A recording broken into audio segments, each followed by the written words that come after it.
जब शादी करके मैं इधर आई थी तब हमें मतलब कुछ भी नहीं आइडिया था कि कैसे क्या होगा क्या नहीं होगा।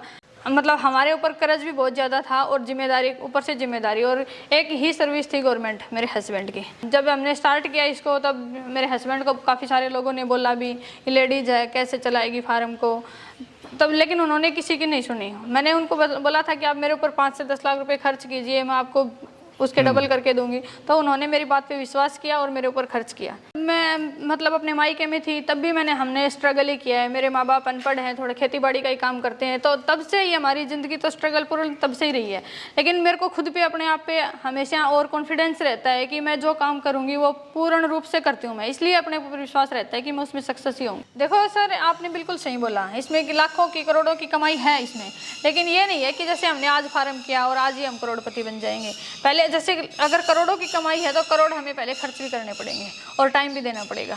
सभी फार्मर भाइयों से मेरा हाथ जोड़ के निवेदन है कि जो फार्मर भाई यूट्यूब में वीडियो देख के या ऐसे फार्मों पे विजिट करके ऐसे सोच लेते हैं कि हम 1 साल में करोड़पति अरबपति बन जाएंगे, तो वो इस बिजनेस को ना करें। ये इसमें हम करोड़पति लखपति बन सकते हैं, लेकिन इसके लिए हमें 3 साल, कम से कम 3 साल रुकना पड़ेगा, और अगर करोड़पति बनना चाहते हैं तो करोड़ खर्च भी करना पड़ेगा। तो दोस्तों, आज मैं पहुंचा हूँ राजस्थान के झुंझुनू जिले में। आज आपको प्रियंका मैम से मिलाने वाला हूँ, जिन्होंने एजुकेशन की बात करें तो एमएससी करी। एमएससी करने के बाद ही गांव में आकर यहाँ पे पिग फार्म स्टार्ट किया। दोस्तों, शुरुआत में इनको काफी चैलेंज का सामना करना पड़ा। यहाँ तक का सफर इतना आसान नहीं था। लोगों ने, गाँव वालों ने बहुत इनका मजाक उड़ाया कि ये तो सिर्फ पैसा बर्बाद करेगी और कुछ नहीं करेगी। इनके जो हस्बैंड है वो आर्मी में बाहर जॉब करते हैं, फिर भी उसके बाद इन्होंने अपने खुद के दम पर यहाँ पर पिग फार्म स्टार्ट किया। अगर इनकी इनकम की बात करें तो साल का 18 से 20 लाख रुपए इस पिग फार्म से कमा रहे हैं। अगर आप ये पिग फार्म शुरू करना चाहते हैं तो आज की वीडियो काफी इंपॉर्टेंट होने वाली है आप लोगों के लिए, कैसे आप पिग फार्मिंग शुरू कर सकते हैं और कैसे इसको आप प्रॉफिट में ला सकते हैं। तो चलिए वीडियो शुरू करते हैं और आपको मिलवाते हैं प्रियंका मैम से। मैम नमस्ते। नमस्ते सर। कैसे हो मैम? अच्छे हैं सर, आपकी बताइए।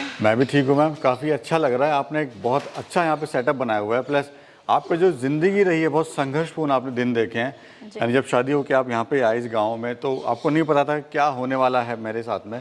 क्योंकि वहाँ की लाइफ अलग थी आपके घर की, और यहाँ की ससुराल की लाइफ बिल्कुल अलग थी। तो बहुत स्ट्रगल देखा है, बहुत मेहनत करी आपने यहाँ तक आगे बढ़ने के लिए। और आप एक तरह से हमारे जो लोग देख रहे हैं उनके लिए रोल मॉडल भी हैं कि जो ही सोचते हैं कि हम कुछ कर नहीं सकते या हमारी लाइफ में सिर्फ यही है, हम क्या करें, हमारे पास पैसा नहीं है। आपके पास तो पैसा भी नहीं था, लेकिन फिर भी आपने कुछ ना कुछ करके आज यहाँ तक पहुँचे हैं। और बहुत ही अच्छा एक आपने सेटअप यहाँ पे किया हुआ है। पूरी जो संघर्षपूर्ण ज़िंदगी रही है उसके बारे में जानेंगे। पहले तो सबसे पहले अपना आप इंट्रोडक्शन दीजिए, हम लोग कहाँ पे खड़े हैं, क्या फार्म की लोकेशन है। सभी फार्मर भाइयों को मेरा नमस्कार। मेरा नाम प्रियंका, गांव लाला मंडी, तहसील बुहाना, डिस्ट्रिक्ट झुंझुनू, स्टेट राजस्थान। प्रियंका जी, कितने समय से आप कर रहे हैं ये बताइए पहले। पिगरी हम 1 साल से चला रहे हैं। सर आपने बिल्कुल सही कहा कि हमारी ज़िंदगी काफ़ी स्ट्रगल पूर्ण रही है। जब शादी करके मैं इधर आई थी तब हमें मतलब कुछ भी नहीं आइडिया था कि कैसे क्या होगा क्या नहीं होगा। हम, मेरे हस्बैंड ही सबसे बड़े हैं तो उनके ऊपर ही सारी जिम्मेदारियां थी। धीरे धीरे मैंने देखा क्या चल रहा है क्या नहीं है क्या है। सब मतलब हमारे ऊपर कर्ज भी बहुत ज़्यादा था और जिम्मेदारी ऊपर से जिम्मेदारी, और एक ही सर्विस थी गवर्नमेंट मेरे हस्बैंड की।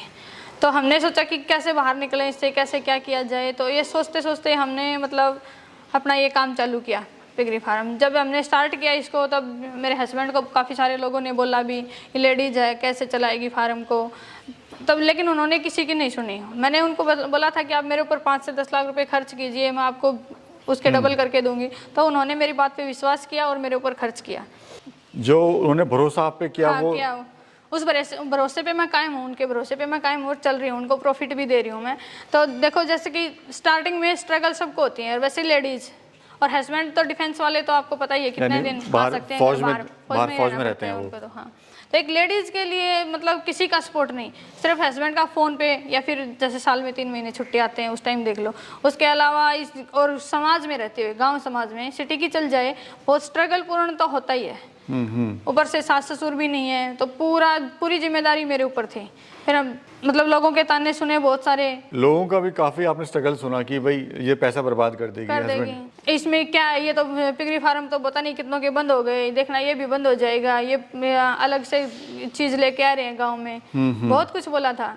लेडीज़ के लिए तो वैसे ही बोल देते हैं। देखो सर, शुरुआत से ही रहा है मेरा। जब मैं मतलब अपने मायके में थी तब भी हमने स्ट्रगल ही किया है। मेरे माँ बाप अनपढ़ हैं, थोड़ा खेती बाड़ी का ही काम करते हैं, तो तब से ही हमारी ज़िंदगी तो स्ट्रगल पूर्ण तब से ही रही है। लेकिन मेरे को खुद पे अपने आप पे हमेशा और कॉन्फिडेंस रहता है कि मैं जो काम करूँगी वो पूर्ण रूप से करती हूँ मैं, इसलिए अपने ऊपर विश्वास रहता है कि मैं उसमें सक्सेस ही होंगी। एजुकेशन क्या है मैम आपकी? मैंने MSc कर रखी है सर।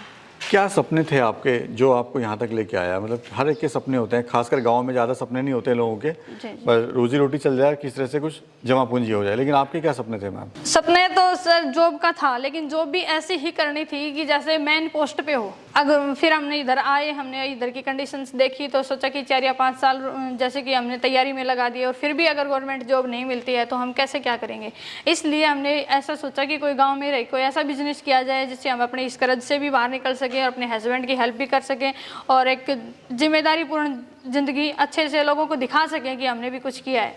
पढ़ाई के भी कोई ज़रूरी नहीं होती, पढ़ाई के बिना भी बंदा कुछ भी कर सकता है। तो मैम जो शुरुआत आपने करी, कितने साल पहले आपने शुरुआत करी इस फार्म की? 1 साल पहले शुरुआत की हमने। कितने एनिमल से आपने शुरुआत करी हमने थी? 18 गिल्ट और 21 छोटे बच्चों से शुरुआत की थी।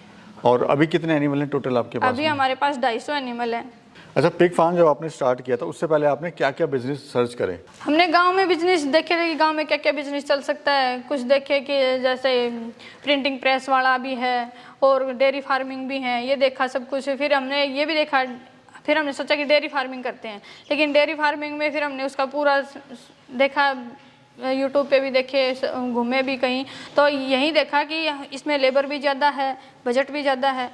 तो हमने पिगरी फार्म को चुना क्योंकि इसमें देखो जैसे कि भैंस अगर 10 हैं तो उसमें भी 2 या 3 लेबर रखनी पड़ेगी हमें कम से कम। और इसमें हम ये 250 हैं, फिर भी मैं इसको अकेली चला रही हूँ, इसमें हम ज़्यादा लेबर की ज़रूरत नहीं पड़ती। और मैम प्लानिंग क्या थी आपकी, तैयारी आपने क्या क्या करी थी जब फार्म स्टार्ट किया था? तो मतलब काफ़ी लोगों के ना माइंड में सवाल होते हैं कि हम कैसे करेंगे, तो वही चीज़ मैं जानना चाहता हूँ कि आपने तैयारियाँ क्या क्या करी थी इसमें? हमने फार्मों पे विजिट किया, उधर देखा क्या है, कैसे है, कर सकते हैं। फिर हमने यही फार्म पे देखने के बाद यही पता चला कि ये तो हम कर सकते हैं, इतना हार्ड भी नहीं है। जैसे खेती करते थे पहले उससे तो उसमें ज़्यादा हार्ड वर्क है, इसमें हार्ड वर्क इतना नहीं है।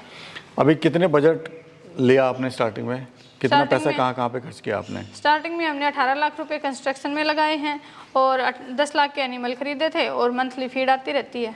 आपने फीमेल से स्टार्ट किया था? फीमेल गिल्ट से स्टार्ट किया था हमने, फीमेल 18 फीमेल खरीदी थी। और बच्चे कितने थे? 21। अभी आप इसको फुल टाइम कर रहे हैं, फिर मतलब पूरा टाइम देते हैं? कितना हाँ, समय? फुल टाइम इसको ही देते हैं। तो प्रियंका जी कहते हैं कि इस बिजनेस में लाखों करोड़ों की कमाई है, कितनी सच्चाई है मैम इस बिजनेस में, और कितने करोड़ रुपए आपने कमा लिए ये बताइए। देखो सर, आपने बिल्कुल सही बोला, इसमें कि लाखों की करोड़ों की कमाई है इसमें, लेकिन ये नहीं है कि जैसे हमने आज फार्म किया और आज ही हम करोड़पति बन जाएंगे। पहले जैसे अगर करोड़ों की कमाई है तो करोड़ हमें पहले खर्च भी करने पड़ेंगे और टाइम भी देना पड़ेगा। आज हम ये मानो जैसे कि 1 साल स्टार्ट किए हुए हैं, 18 से 20 लाख रुपये हम पूरे साल में कमा रहे हैं और उसको भी हम इसी फार्म में लगा रहे हैं। ये ना सोचते हुए पहले जो चीज़ है उसको ना लेते हुए हम उसको भी फार्म में लगा रहे हैं। तो हम चाह रहे हैं कि 2 या 3 साल में हम 40-50 लाख रुपए तक जाएं। यानी इसी को बढ़ा रहे हैं? इसी को बढ़ाना, तो कमाई है लेकिन उसमें टाइम लगेगा, समय लगेगा, मतलब जल्दीबाजी ना करें। जी, जल्दबाजी नहीं। तो प्रियंका जी, जो हम पूरा फार्म देख रहे हैं इसमें टोटल एरिया कितना है, बाहर कितनी लैंड है आपकी, और ये पूरा जो फार्म आपने बनाया है वो कितनी लैंड पे आपने बनाया हुआ है? ये अपना फार्म 150 बाई 40 में बना हुआ है। और बाहर कितनी लैंड है मैम? बाहर अपने 8 बीघा जमीन और है, ये खुद की अपनी है? अपनी खुद की। और ये फार्म भी आपका खुद? फार्म भी अपना खुद का ही है। तो प्रियंका जी, आप हमें ये बताइए, ये जो बिजनेस है आपका, इसमें क्या सेलिंग की समस्या आती है, नहीं आती है? देखो जी, ये इस मतलब इस बिजनेस की खूबसूरती यही है कि इसमें कोई सेलिंग की कोई समस्या नहीं है।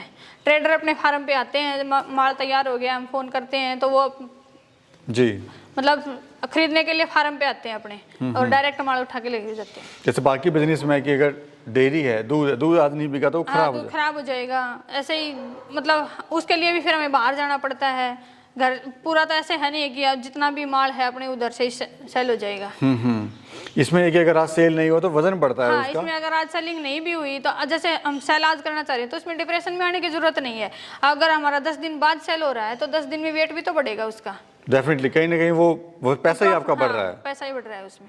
तो प्रियंका जी, ये आप हमें और बताइए कि अभी आपने जो लास्ट लॉट था वो कब सेल करा, कितने एनिमल आपने बेचे और उसमें आपको कितना बेनिफिट हुआ? हमने सर अभी 15 दिन पहले ही सेलिंग की है 60 बच्चे, उसमें हमने प्रॉफिट कमाया है 4 या 5 लाख रुपए। कितने दिन में उसमें आपने प्रॉफिट कमाया? 6.5 महीने में। ये तो बहुत अच्छा आपने हाँ, हमारी 91 की एवरेज आई। और किस रेट से आपने बेचा था? 170 रुपये पर केजी? पर केजी, फार्म से लेके गए? फार्म से उठा के ले। अभी कितना प्रॉफिट आप ले रहे हैं मैम ऑल ओवर? सर अगर हम ऑल ओवर पूरे साल की मतलब बात करें तो हम 18 से 20 लाख रुपए प्रॉफिट कमा रहे हैं और इसी प्रॉफिट को अब हम अगर बढ़ाना चाह रहे हैं 30 से 40 लाख रुपए, 50 लाख रुपए तक जाना अगर चाह रहे हैं, तो उसके लिए हमें टाइम देना पड़ेगा।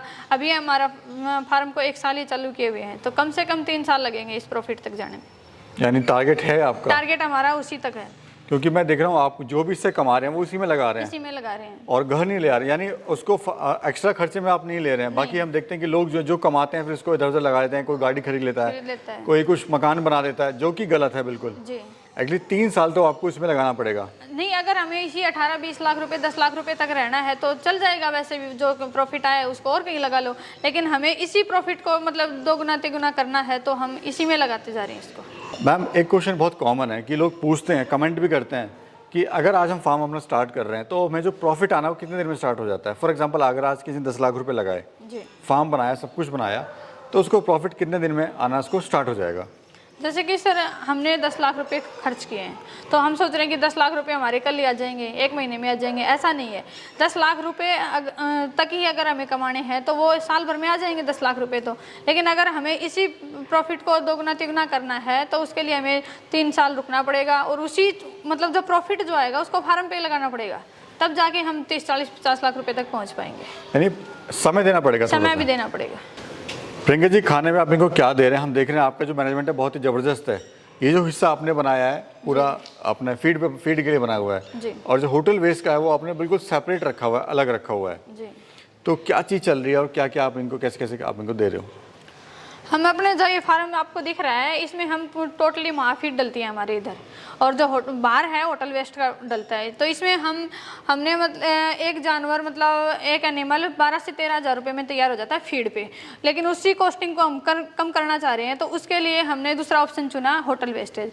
जैसे कि बच्चा 50 क्रॉस हो जाता है, जो फैटनर जो होता है उसको हम 50 के ऊपर होटल वेस्ट पे रखते हैं, उसमें 2-3 हज़ार रुपये थोड़ा खर्चा कम हो जाएगा, तो प्रॉफिट ज़्यादा है। यानी कॉस्ट कटिंग करके भी आप अपने प्रॉफिट को ज़्यादा बढ़ा सकते हैं। ज़्यादा बढ़ा सकते हैं। बट ये कि जो आपकी फीमेल है जी, जो डिलीवरी करने वाली है या फिर प्रेग्नेंट है, उसको आप होटल वेस्ट ना दें? उसको हम होटल वेस्ट नहीं देते। जो फैटनर का माल होता है ना उसको भी 50 kg से ऊपर देते हैं होटल वेस्ट।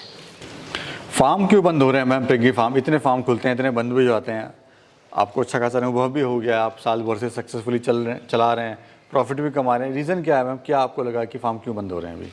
देखो सर, जैसे कि फार्म कर लिया हमने और हम उसको टाइम ही नहीं दे रहे, हम उसको जैसे एक मजाक समझ लिया। जैसे हमने 5 लाख रुपए खर्च किए हैं, सोचते हैं 5 लाख रुपए तो क्या है, कोई नहीं, और दूसरी जगह देखेंगे। और नहीं, 5 लाख रुपए तो जैसे एनिमल ही खरीदे हमने तो वो बिक ही जाएंगे उतने के, तो एक आध बार तो डिलीवरी होएगी उनकी। तो फार्म बंद होने के बहुत सारी रीजन होते हैं, कोई अपने बैकअप को लेके नहीं चलता, इसमें बजट तो ज़्यादा लगता ही है फीड का, तो हमने अगर वही मैनेजमेंट नहीं किया कि साल में हमारा कितना लगेगा, कितना बैकअप हमें अपने पास रखना चाहिए, तो भी फार्म बंद हो जाते हैं। बेसिकली जो प्लानिंग होती है वो सही नहीं होती लोगों की। हाँ सर। ऐसा तो नहीं कि माल नहीं बिकता है या आपको लॉस हो रहा है या आपको रेट नहीं मिल रहा है, ऐसा तो नहीं है रीज़न? नहीं, कोई ऐसा नहीं है कि रेट नहीं मिल रहा या माल सेल नहीं हो रहा। जैसे मेरी सोच है कि मैं सोचती हूँ कि आज मैंने 18 लाख रुपए खर्च किए हैं, मैं कल इससे 30 लाख रुपए कमा लूँगी, और 30 लाख रुपए मेरे कमाई आएगी नहीं 1 साल में, ये तो डेफिनेटली पता है। तो मैंने सोचा कि नहीं, जो सोच रहे थे वो तो हुआ ही नहीं, तो इसको बंद कर देते हैं। तो ऐसी सोच के बंदे भी हैं, तो अपने फार्म तो बंद होएगा। प्लस पार्टनरशिप में भी कुछ लोग कर लेते हैं। हाँ, पार्टनरशिप में भी देखो, एक पार्टनर फुल टाइम दे रहा है और एक पार्टनर थोड़ी देर के लिए आता है और उसको भी आधा प्रॉफिट चाहिए, वो तो उस वजह से भी बंद हो जाते हैं। 100 kg होने में कितना समय लगता है पिक को? कोई कहता है कि 6 महीने में होता है, कोई कहता है 7 में, कोई कहता है 8 में। तो होटल वेस्ट पे कितने में होता है 100 kg का? और फीड पे अगर आप फार्म अपना चला रहे हैं तो उसमें कितना समय लगेगा? सर, अगर आप मैं मेरे एक्सपीरियंस के हिसाब से बताऊं तो हमने जैसे कि जो डिलीवरी ली थी अपनी स्टार्टिंग में, गिल्ट लेके आए थे, उनसे उस बच्चे को तैयार किया है 100+, तो मेरे 7 महीने 7-7.5 महीने में तैयार हो गया फीड पे, और होटल वेस्ट पे 9 महीने में हो जाता है तैयार। बस थोड़ा समय ज़्यादा लगेगा। जी, समय ज़्यादा लगेगा, इतना वो कॉस्ट कम आएगी उसमें। इसमें पेमेंट वगैरह कैसे होती है? जैसे लेन देन होता है वो क्या होता है? आप लोग कॉल करते हो, वो आते हैं ट्रेडर, या फिर खुद ही आते हैं? और किस तरह से जो पूरी डील होती है वो कैसे होती है? देखो, जैसे कि अपने एनिमल तैयार हो गए, क्विंटल प्लस हो गए या जैसे 90 जो भी हैं, तो उस टाइम हम सोच रहे हैं कि सेल करना है, तो हम ट्रेडर के पास कॉल करते हैं, तो अपने फार्म पे खुद माल उठाने आते हैं।